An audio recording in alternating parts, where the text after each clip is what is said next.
जैसा कि वो चाहता था, उनके गोले अविश्वसनीय रूप से कठिन थे। अभिमन्यु ने उसका एक पंजा काटने के लिए कुछ समय बिताया। उनकी त्वचा इंसानों की तरह लग रही थी, फिर भी बनावट लोहे की तरह थी। अभिमन्यु ने शुरू में सोचा था कि पंजा योद्धा की शैल विशेष सामग्रियों से बनाई गई थी, लेकिन निराशा ने उसकी अपेक्षा को बदल दिया। यह पता लगाने के बाद कि यह सिर्फ एक साधारण सी सीपी थी। चलिए चलते हैं। अभिमन्यु ने उसका पंजा काटा और उसे पकड़ लिया और खड़ा हो गया। जल्दी करो, हमारे पास केवल 1 घंटा है, अभिमन्यु ने फिर से कहा। जरूर, मैंने सोचा था कि अभी जाने में 1.5 घंटा बच रहा है, अपुआ ने जवाब दिया। लेकिन उसे अचानक महसूस हुआ कि नहीं, बस 1 घंटा बचा है अपुआ, अभिमन्यु ने धीरे से कहा। वे उस दरवाजे की ओर चले जिससे वे आए थे और उसमें से फिर से प्रवेश कर गए। वे सफलतापूर्वक आंगन में लौट आए। केवल 2 पंजा योद्धा ही दरवाजे में दाखिल हुए थे, जबकि बाकी योद्धा दूसरों के पीछे चले गए थे, इसलिए वो जगह फिर से खामोश हो गई। अभिमन्यु सीधे दूसरी तरफ बगीचे से प्रवेश द्वार पर चला गया। अपुआ राहत की सांस लेते हुए उसके पीछे चल पड़ी। यह बागीचा एक गोल आकार का था। कई दुर्लभ पौधे और वनस्पति लगाए गए थे। अभिमन्यु को अपनी आंखों पर विश्वास नहीं हो रहा था कि ये बेशकीमती पौधे यहां पर आम फसलों की तरह ही पूरी जगह फैले हुए हैं। बाहर इनकी क्या कीमत है ये वो जानता था। उसका बस चलता तो वो इन सबको अपने साथ ले जाता। अभिमन्यु थोड़ा लालची होकर सोचने लगा। अभिमन्यु ने चारों ओर देखा और कुछ बड़े मशरूम ने उसका ध्यान खींचा। वे मशरूम लगभग एक बड़े आकार के थे। उनकी टांगे सफेद और टोपी लाल रंग की थी। वे अजीब तरह से आकर्षक लग रहे थे। अरे वाह, ये तो कमाल की चीज है, अभिमन्यु उनको देखकर बोला। पेरोफ्लावर, ये पेरोफ्लावर है, अपुआ ने उत्तेजित आवाज में कहा। वो नीले फूलों की ओर दौड़ी और जड़ी बूटी इकट्ठा करने में अपने इक्विपमेंट्स निकालने लगी। अभिमन्यु ने अजीब सा चेहरा बनाकर चारों ओर देखा। क्या तुम्हें यहां कोई चीज संदिग्ध लग रही है? अभिमन्यु ने पूछा। कुछ नहीं मिला, जीरो की यांत्रिक आवाज उसके सर में गूंज रही थी। अभिमन्यु ने अपने खंजर को कसकर पकड़ लिया और बगीचे में इधर उधर भटकने लगा। यह क्षेत्र छोटा था। वो एक तरफ से दूसरी तरफ 15 कदमों में चल सकता था। ऐसा लग रहा था कि यह बगीचा उन दुर्लभ सामग्रियों के लिए ही बनाया गया था। अभिमन्यु को ऐसे कई पौधे मिले जिनके बारे में उसने केवल किताबों में पढ़ा था, जैसे कि इंद्रधनुष के फूल, काले गुलदाउदी, कान के फूल और मैगट घास। वो इन सबको देखकर बहुत खुश हुआ।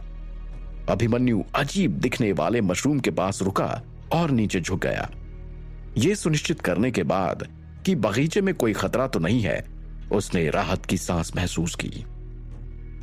उसने ऐसे मशरूम के बारे में कभी नहीं पढ़ा था। अभिमन्यु ने अपनी आंखों को फिर से ऊपर उठाया और धीरे धीरे खंजर के साथ उनके पास पहुंच गया। वे मशरूम हंसे और उठ खड़े हुए। उनके शरीर पर हाथ पैर दिखाई दे रहे थे। उन्होंने एक दूसरे का हाथ पकड़े हुए जल्दी से अभिमन्यु को एक घेरे में घेर लिया। अभिमन्यु ये सब देखकर थोड़ा घबरा गया। ला ला ला ला ला ला ला ला ला ला, उन्होंने गाना गाना शुरू किया और मुंह बनाकर हंसने भी लगे।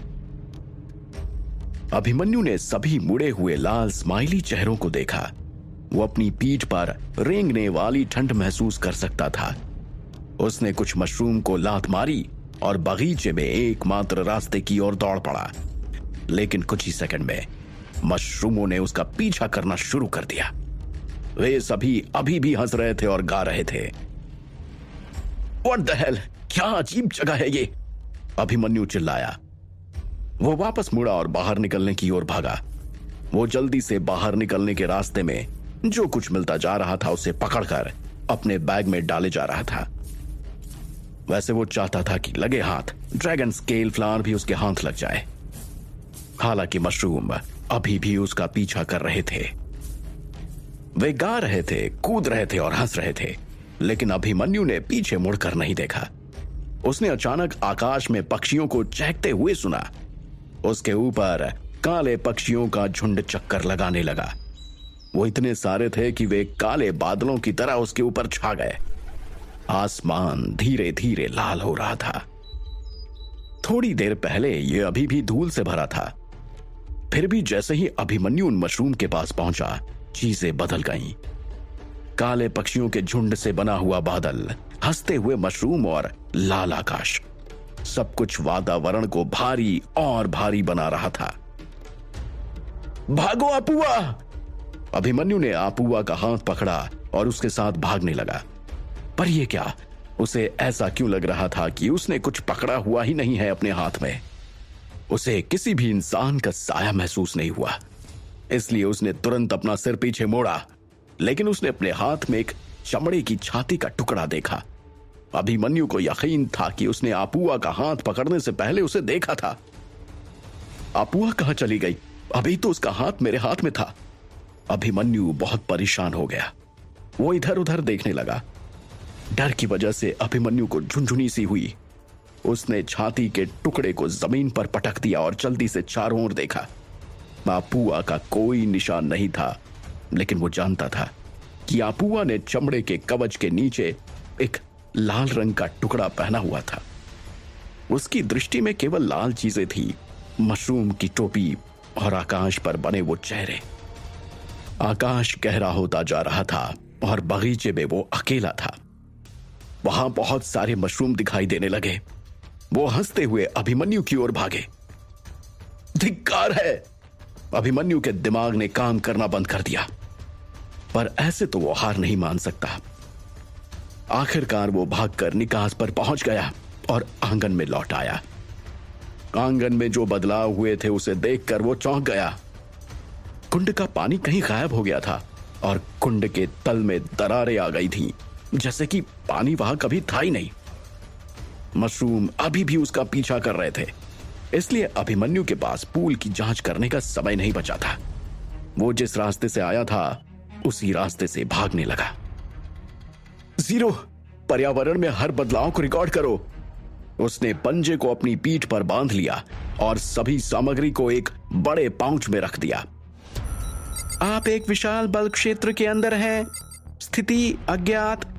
कृपया क्षेत्र को तुरंत छोड़ दें। यह एक बहुत ही मजबूत बल क्षेत्र था, इसलिए जीरो की आवाज साफ नहीं आ रही थी। अभिमन्यु की त्वचा पर रोंगटे खड़े हो गए। जैसे ही वे मशरूम पागलों की तरह अभिमन्यु की तरफ दौड़े, उनकी संख्या लगभग 3 गुना हो गई। अभिमन्यु बाहर निकलने के करीब पहुंच रहा था। उसने एक तीर निकाला और अपने धनुष पर लगा लिया। उसने मंत्रों का जाप किया। तनो मा तनो मा तनो मा तनो। अभिमन्यु ने विशेष मंत्र पढ़ा। अभिमन्यु ने धनुष की प्रत्यंचा खींची और मशरूम को निशाना बनाया। उसने बिना किसी हिचकिचाहट के तीर चला दी, जिसके परिणाम स्वरूप हवा में एक नीली रेखा खींची चली जा रही थी, क्योंकि ये तीर मशरूम को समुद्र में गिरा देती। तीर की नोक पर एक नीला रंग दिखाई दिया। उस तीर के चारों ओर नीली बिजली चमक उठी, जिससे शोर मच गया। बिजली से भरा हुआ तीर प्रभावी लग रहा था, क्योंकि बिजली की नब्ज से झटके के बाद कई मशरूम जमीन पर गिर गए। चारों ओर बिजली ही बिजली चमक उठी। अभिमन्यु दौड़ता रहा। पसीना उसके चेहरे को ढक रहा था। अंततः उसे एक सफेद गेट मिल ही गया और वो आंगन से निकल गया। गेट के बाहर वहीं चीखती ईंटों से बनी सड़क थी। अभिमन्यु ने तेजी से उन पर कदम रखा, लेकिन इस बार उनके चिल्लाने की आवाज उसके कानों में नहीं पड़ी। वे हिल भी नहीं रही थी और वे साधारण ईंटों की तरह लग रही थी। अभिमन्यु ने अपने आगे एक व्यक्ति को देखा। ये काले कपड़े वाला आदमी था। आसमान में अंधेरा था। प्रकाश की आखिरी किरणें जमीन पर बरस रही थी। आसपास की वस्तुएं मुश्किल से दिखाई दे रही थी। समय समाप्त, जीरो ने कहा। लगभग 1 घंटा बीत चुका था। वो दौड़ते हुए मशरूम सफेद गेट के पास ही रुक गए, जैसे कि वे इससे आगे आ ही नहीं सकते हैं, और वो वहीं पर खड़े खड़े हंसते रहे। ये सब देखकर अभिमन्यु भी मुस्कुरा दिया। काले कपड़े पहने हुए आदमी ने कदमों की आवाज को सुना और अपना सिर घुमा लिया। ये देखकर कि वहां अभिमन्यु है, उसका चेहरा आश्चर्य से भर गया। हालांकि उन्होंने बात नहीं की और वे अकेले भागते रहे। उन्हें बस यहां से किसी भी तरह से निकलना था। हवा के कारण काले कपड़े वाले आदमी का नकाब आखिरकार नीचे गिर ही गया। अभिमन्यु ने देखा कि यह तो एक लड़की थी। उसके लंबे भूरे बाल और उसकी सुंदर गर्दन को देखकर अभिमन्यु हैरान हो गया कि यह तो इतनी खूबसूरत लड़की है। वो अभिमन्यु से भी तेज भाग रही थी, इसलिए उसने जल्द ही अभिमन्यु को भी पीछे छोड़ दिया। काले पक्षी अभी भी आकाश में थे और उनकी चहचहाहट तेज और अजीब सी थी। अभिमन्यु ने सिर उठाया और आकाश की ओर देखा। काले पक्षियों के बड़े बड़े झुंड अभी भी आकाश के चारों ओर चक्कर लगा रहे थे। अभिमन्यु को अब उन सबको देखकर चक्कर आ रहा था। कोई है, मेरी मदद करो। मैं आकाश गंगा से राजकुमारी आलोका हूं। कृपया कोई मेरी मदद करो। आलोका लगभग रो रही थी। अभिमन्यु ने मुड़कर उसकी ओर देखा। वो डर से कांप रही थी और उसकी ठुड्डी से आंसू टपक रहे थे, पर अभिमन्यु उसका चेहरा ठीक से देख नहीं सका क्योंकि उसने मुखौटा लगा रखा था। परछाइयां उसे पकड़ रही थी और वे लगभग उसके पैरों तक पहुंच ही गई थीं। अभिमन्यु ने उसका हाथ पकड़ लिया और वो फिर से दौड़ने लगा। अभिमन्यु उन परछाइयों की तुलना में बहुत तेजी से आगे बढ़ रहा था। वो सोच रहा था कि ये वही लड़की है जिसने कभी ना तो बात की, ना कभी मेरी मदद। आखिरकार वो अंत में कांटेदार सड़क पर संकेत के पास जहां एरो का निशान बना था वहां पहुंच गए। अंत में मूनजिन मनोर के क्षेत्र से वो बाहर निकल गए। सूरज की रोशनी लौट आई और आसमान साफ हो गया। अभिमन्यु ने अपनी आंखों को अपने हाथों से ढक लिया क्योंकि प्रकाश अभी भी उसके लिए बहुत तेज था। उसने आलोका को बगल में जोर से सांस लेते हुए सुना। आखिरकार मैं बाहर आई गई। हमने इसे बनाया था, लेकिन ये ऐसा बन जाएगा ये हमें नहीं मालूम था। आलोका जमीन पर बैठ गई। एक ऐसा इलाका जो मौत लेकर आता है, उसने धीरे से कहा और अपने चेहरे से आंसू पोंछने लगी। अभिमन्यु ने इलाके की दिशा में देखा जहां आलोका ने इशारा किया। सड़क अभी भी खामोशी से ढकी हुई थी और पैरों के निशान बिल्कुल भी नजर नहीं आ रहे थे। यह ऐसा था जैसे किसी ने भी इस इलाके में पहले कभी प्रवेश ही ना किया हो। अभिमन्यु सोचने लगा, ऐसा क्या है इस इलाके में कि लोग यहां जाने से डरते हैं। अभिमन्यु लगातार आलोका को ही देख रहा था। आंसू पोंछते हुए आलोका ने कहा, चिंता मत करो, हम ठीक ठाक हैं, हम वापस आ गए, हम सुरक्षित हैं। आलोका उठ खड़ी हुई और अपना मुखौटा उतार दिया। उसकी त्वचा चमकदार थी, उसके चमकीले बाल उसके गालों पर थे। रोने की वजह से उसका चेहरा और उसके होंठ मुरझाए हुए थे। उसका गोरा शरीर कोमल लग रहा था। अभिमन्यु उसकी खूबसूरती को देखकर मदहोश हो गया। वो बस आलोका को ही देखे जा रहा था। उसे ऐसा लग रहा था कि जंगल में कोई अप्सरा उतर आई हो। मुझे बचाने के लिए धन्यवाद। ये सुनकर अभिमन्यु अपने ख्यालों से बाहर आया। उसने देखा आलोका चेहरे पे मीठी मुस्कान लिए उसे ही देख रही है। मेरा नाम आलोका है और तुम्हारे लिए ये एक छोटा सा उपहार है। मुझे हमेशा याद रहेगा कि तुमने मेरे लिए मुंजिन मनोर में क्या क्या किया। मैं भविष्य में तुम्हारा एहसान जरूर वापस करूंगी। यह कहकर उसने फिर से अपने आप को नकाब से ढक लिया। उसने दूरबीन जैसी दिखने वाली एक ट्यूब अभिमन्यु को सौंप दी। अभिमन्यु को वो ट्यूब देने के बाद आलोका वहां से तुरंत चली गई। अभिमन्यु कुछ देर वहीं खड़ा होकर आलोका को जाते हुए देखता रहा। वो शहर वापस जाने से पहले एक बार फिर मूनजिन मनोर के रास्ते को देखता रहा। अभिमन्यु बैग खोलकर उन चीजों को देखने लगा जो वो मूनजिन मनोर के बगीचे से लेकर आया था। अभिमन्यु को आश्चर्य हुआ कि क्या जो चीजें वो लेकर आया है वो विशेष वस्तुएं हैं या नहीं। उसे यकीन नहीं हो रहा था कि ये अनोखी चीजें मूनजिन मनोर से ले आने में वो सफल हो गया था। अभिमन्यु ने उन चीजों की जांच की। उसके पास पंजा योद्धा का एक पंजा था और दुर्लभ सामग्रियों की एक उचित मात्रा थी। ये सफर तो बहुत खतरनाक था। ये सोचकर अभिमन्यु अब शांत हो गया। उसे जो मिला था उसमें वो खुश था। मुझे उम्मीद है कि मैं कभी इस जगह पर वापस नहीं आऊंगा, अभिमन्यु ने अपने आप में बुदबुदाया। अभिमन्यु जल्दी से वहां से काली शहर वापस लौट आया। वो जगह अभी भी चारों ओर खामोश थी। कोई भी सड़क पर नहीं था और ना ही इमारतों के बाहर कोई भी इंसान दिखाई दे रहा था। सड़कों पर धुंध छाई हुई थी। अभिमन्यु धीरे धीरे सड़क के बीचों बीच चला जा रहा था। ऐसा लग रहा था कि एक दिन में ही रात हो गई है। ना तो लोग दिख रहे थे, ना ही उनकी आवाजें आ रही थी। इमारतों की छत पर एक कौवा उतरा। वो चुपचाप बिना कुछ बोले अपनी लाल आंखों से अभिमन्यु को घूरता रहा। होटल की ओर चलने से पहले अभिमन्यु ने एक पल के लिए उस कौवे को देखा। उसे देखकर अभिमन्यु को थोड़ा अजीब सा लगा कि आखिर ये कौवा उसे ऐसे क्यों देख रहा है। क्या अभिमन्यु फिर से किसी मुसीबत में फंसने वाला है? कौन है ये कौवा और आखिर क्यों वो अभिमन्यु को फॉलो कर रहा है?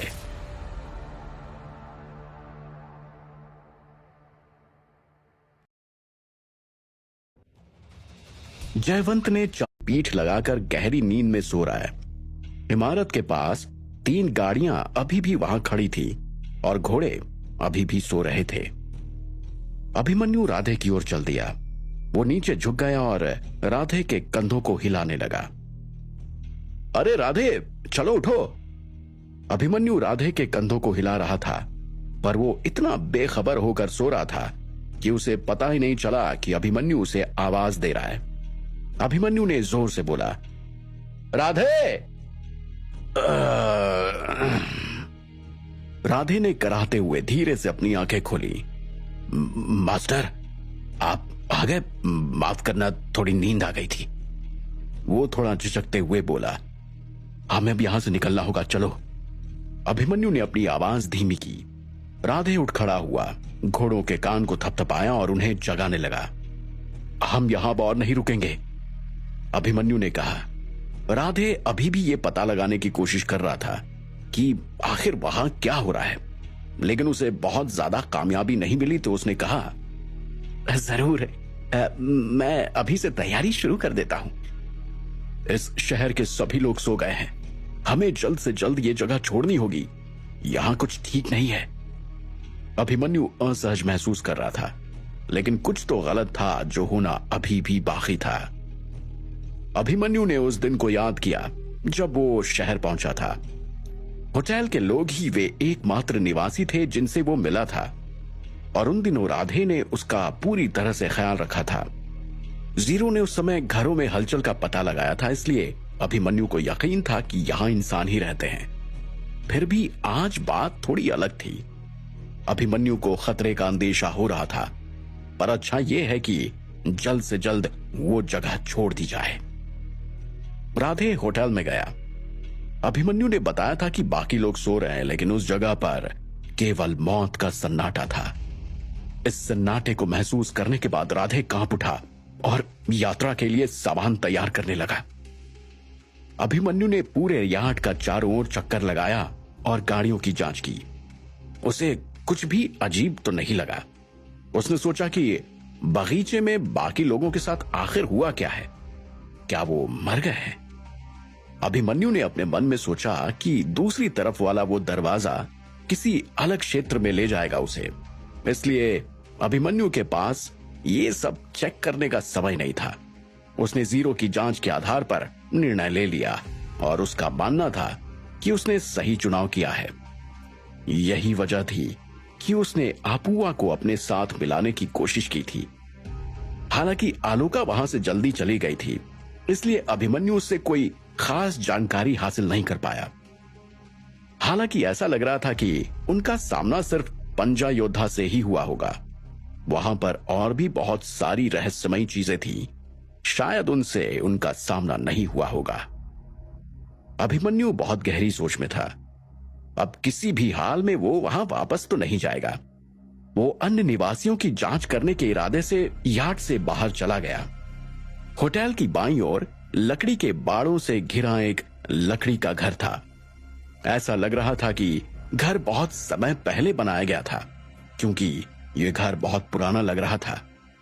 दरवाजे बंद थे, लेकिन अभिमन्यु आसानी से उस घर के अंदर कूद गया और सामने के यार्ड में प्रवेश कर गया। चारों ओर खामोशी ही खामोशी थी। ऐसा लग रहा था जैसे इसके मालिक ने कभी इसकी सफाई ही नहीं की हो, या इसमें कभी कोई काम ही नहीं कराया हो। अभिमन्यु धीरे धीरे दरवाजे की ओर बढ़ा और ध्यान से उसे धक्का दिया। दरवाजा धीरे से खुला और काला धुआं अभिमन्यु के चारों ओर फैलने लगा। उसने नेगेटिव एनर्जी कणों का उपयोग करके ताले को जंग लगा दिया। कमरे में प्रवेश करते ही अभिमन्यु हवा में सीलन को सूंघ सकता था। अभिमन्यु पीछे हट गया और खांसने लगा, क्योंकि वहां बहुत ज्यादा धूल थी।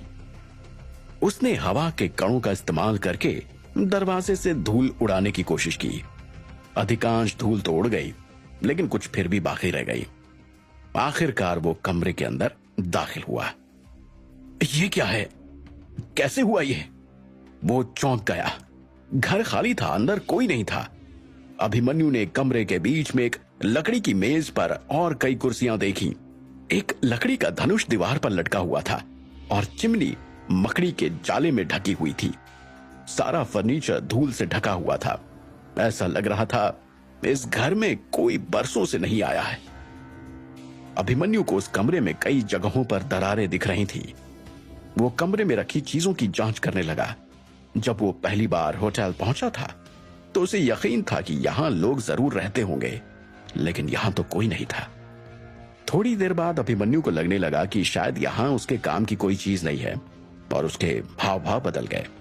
वो जल्दी से मुड़ा और दूसरे घरों की जांच करने के लिए उस घर से बाहर निकल गया। क्या बात है? क्या हो रहा है ये? अभिमन्यु के माथे पर ठंडा पसीना था। इधर उधर भागने के कारण उसका शरीर गर्म हो गया था। सारे घर सब खाली निकले। अभिमन्यु सोचता है कि कहां जा सकते हैं यहां पर रहने वाले लोग?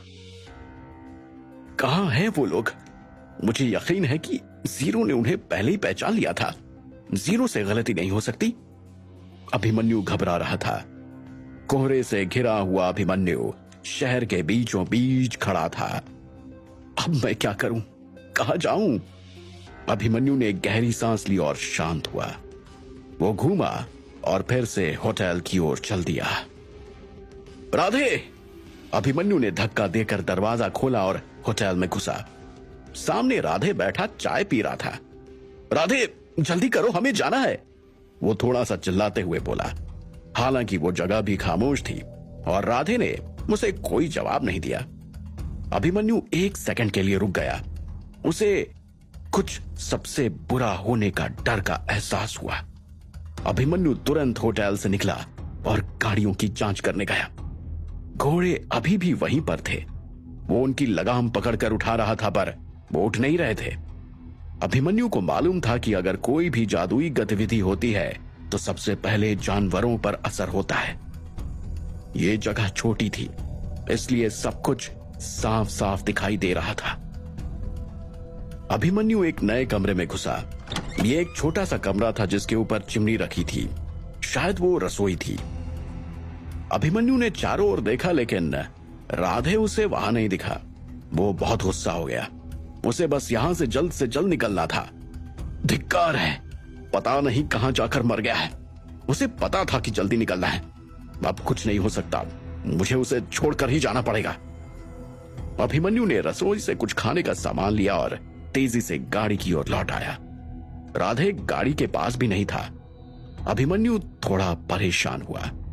अभिमन्यु गाड़ी पर कूद गया और घोड़ों की बागडोर संभाल ली। चलो, हुर! अभिमन्यु ने घोड़ों की लगाम जोर से खींचते हुए बोला। वो जल्दी से होटल से निकला और गाड़ी सड़क पर चलने लगी। राधे भी चला गया। सभी एक एक करके जा रहे हैं, राधे भी चला गया। अभिमन्यु को अपने सिर में सूनापन महसूस हुआ। शायद वो मुझसे कुछ कहने की कोशिश कर रहा था, लेकिन मैंने ही ध्यान नहीं दिया।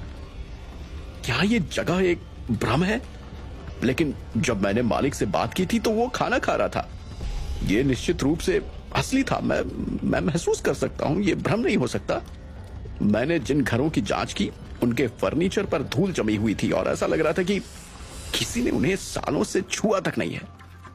अभिमन्यु सोचता रहा, लेकिन वो किसी नतीजे पर नहीं पहुंच सका। ये पूरी घटना अजीब सी थी। चलने को तैयार? अभिमन्यु ने फिर से लगाम हिलाई और गति बढ़ा दी। शायद वो चाय पीता हुआ राधे भी एक भ्रम ही था। 10 मिनट बाद अभिमन्यु ने काली शहर छोड़ दिया। वो कांटेदार सड़क से गुजरता हुआ उसी रास्ते में वापस जाने लगा जिससे वो आया था। उसके चेहरे पर सर्द हवा चल रही थी, मौसम भी सुहाना था, इसलिए उसका मन अच्छा हो गया।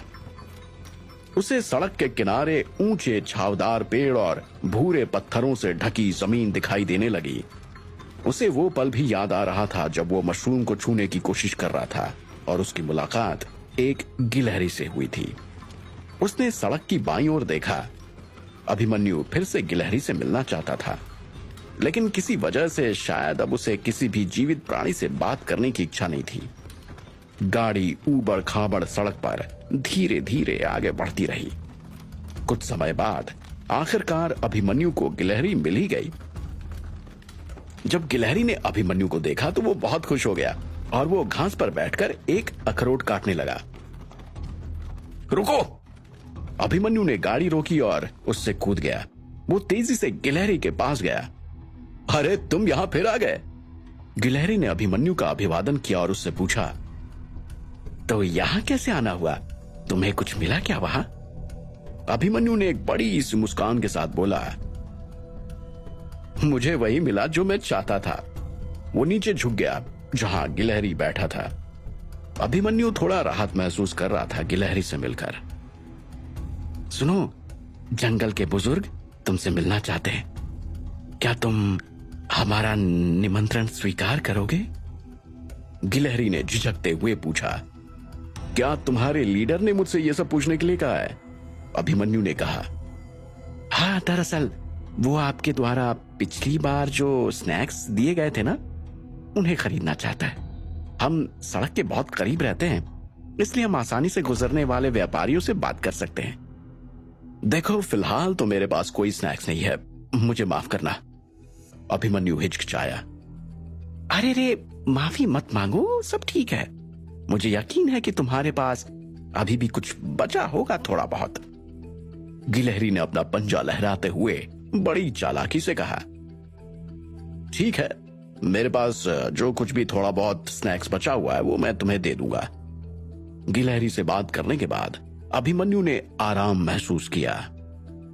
ठीक है, तो मेरे पीछे आओ। गिलहरी ने अखरोट को पंजों में पकड़ लिया और जंगल की ओर बढ़ने लगी। लेकिन गिलहरी, मेरी गाड़ी का क्या होगा? अभिमन्यु ने सवाल किया। परेशान मत हो, मेरे साथ ही इसकी देखभाल कर लेंगे। गिलहरी ने गाड़ी की ओर इशारा किया। अभिमन्यु ने पीछे मुड़कर देखा तो एक काली गिलहरी गाड़ी की छत पर अपनी पूंछ लहरा रही थी। पीलू, गाड़ी का ख्याल रखना। काली गिलहरी ने अपने पंजों को लहराते हुए बोला। पीलू ने अपना अखरोट गाड़ी की ओर फेंका और वो काली गिलहरी के सर पर जा लगी। चलो अपना काम करो, तुमसे बोला है ना कि गाड़ी का अच्छे से ख्याल रखना, घूमने मत निकल जाना, समझी? पीलू ने रौब के साथ काली गिलहरी से बोला और उसने अपने पंजों से ताली बजाई। ठीक है, अब चलते हैं। अभिमन्यु मुस्कुराया। तो क्या तुम्हारा नाम पीलू है? वो मेरा निकनेम है। पीलू अपने छोटे छोटे कदमों के साथ चलते हुए बोला। वे जल्दी जल्दी जंगल की ओर जा रहे थे।